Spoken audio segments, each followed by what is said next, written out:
What's up, everybody? My name is Jason, and welcome to Small Biz. In today's video, we're going to talk about how MULN last trade 97 on the dot as we approach 2 o'clock in the afternoon. Just outside of Atlanta, Georgia better get its ASS moving if it's going to get over $1 and give us a chance at NASDAQ compliance by September the 5th. Did CRKN just announce a 1 for 60 reverse split? And am I still bullish? And why I do believe, as I've said many times before, that buying MCOM last trade 0639 is a no-brainer between now and October 12th. All that and more coming right up.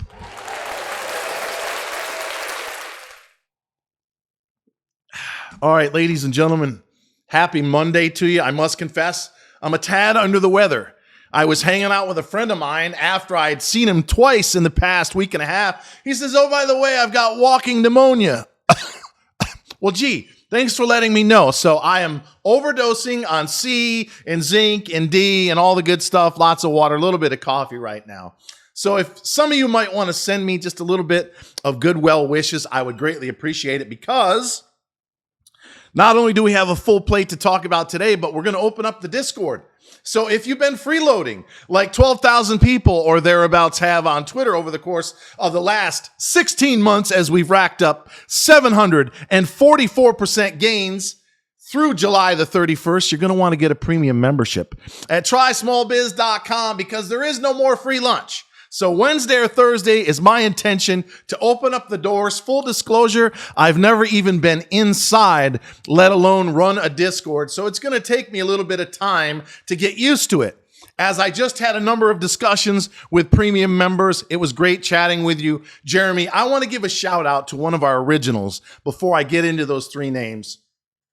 And that's Warren and our friends at Harbor Fields Soccer Club in New York. If you've got a kid anywhere between the ages of 2 and 18, and you live in the great state of New York, where I'm from, born in Buffalo, grew up north of Syracuse, moved to Florida from 93 to 2007, and then been here in Georgia in a number of locations since then. If you have a child in New York that wants to learn to gain more confidence in the sport known as soccer here in the United States, football in many parts of the world, I want you to check out today's premium member. It's Warren. He's been here since the beginning. I greatly appreciate your support.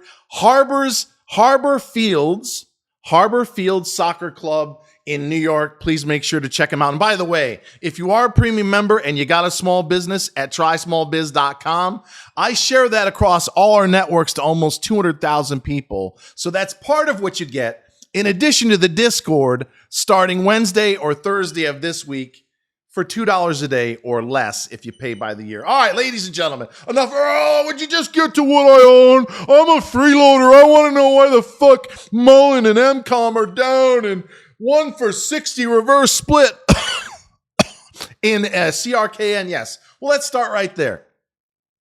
We have known for a long time that CRKN, which has over a 200 million backlog, they're out in California. They make smart windows, all sorts of electronic grid related stuff.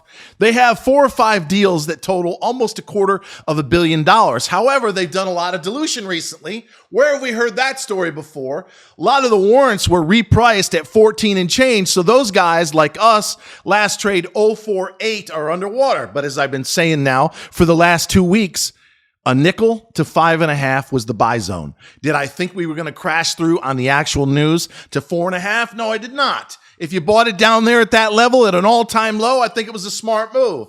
I own the stock at 062 for the second, or it should say third time in the last several months. I intend to make money a penny and a half or thereabouts off an all-time low. Again, 1 for 60 is effective tomorrow. And by the way, MobQ, which is an AI-related advertising company that specializes in politics, it didn't fall apart when it did a reverse split last trade 118. It's not always going to be the case. So I will not be surprised if we reverse somewhere around $3 in CRKN and do quite well, but I could be wrong, which brings me to MULN.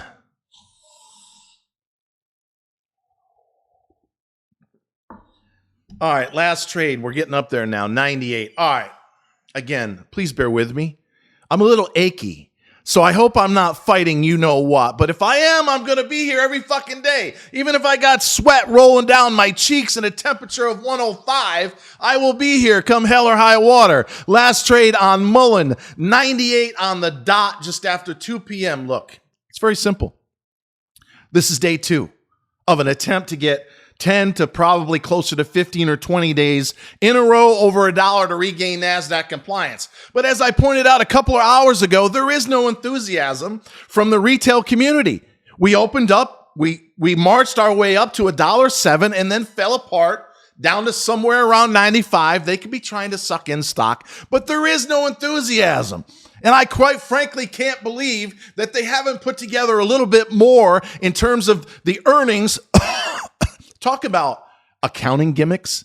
They've lost hundreds of millions of dollars. The only thing that you're focusing on if you're long like myself at $4.50, 50 cents before the split, is they got over $200 million of cash and authorized as of today to start buying back the stock at $1 or thereabouts, even under.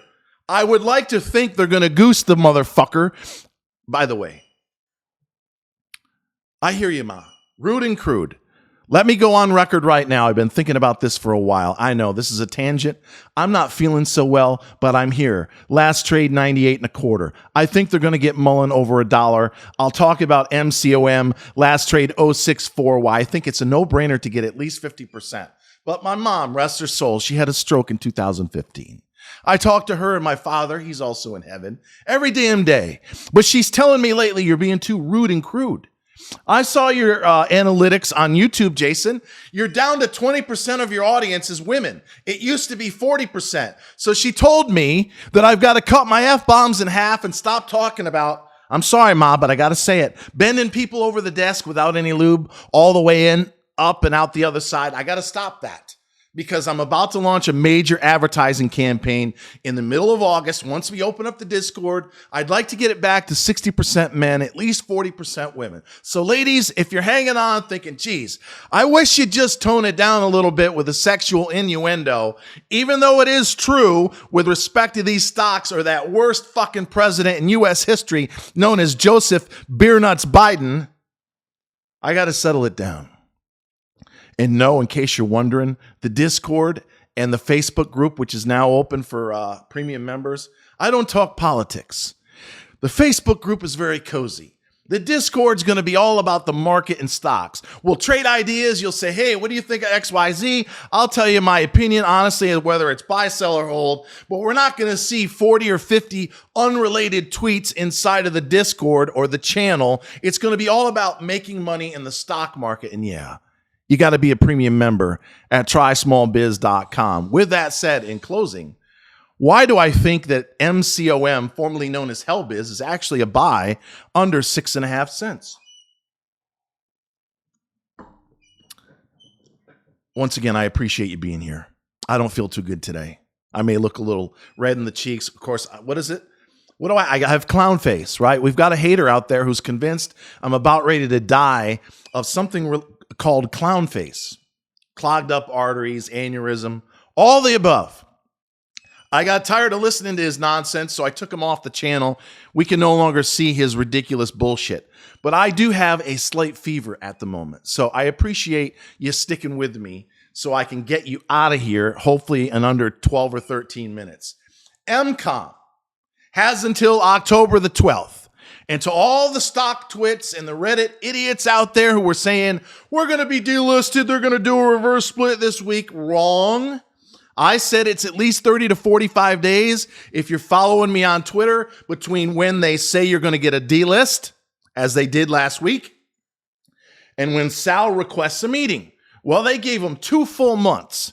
So in simple terms, is buying it between 6 and 6.5, what I've been saying now for the last, 3 weeks, a smart move? Yes. Why? Because if he goes into the meeting and we're supposed to have earnings tonight or tomorrow, October the 12th with the stock under a dime, he's got no chance. It's an automatic delist. Whoever's in the hearing is going to say, we gave you 2 months to get the stock back over a dime, and you've been unable to do that, whether it was a buyback, they've got $25 million of cash, whether it was you and the insiders finally ponying up some of your own fucking money. I hear you, Ma. Your own money that you have not done since the stock is down almost 99% after the reverse split. If you do not get the stock, Sal, over a dime, you, me, and everybody who's long the stock is absolutely no chance. So yes, within reason, does it make sense to buy it at 6 and change for a minimum of a move to a dime?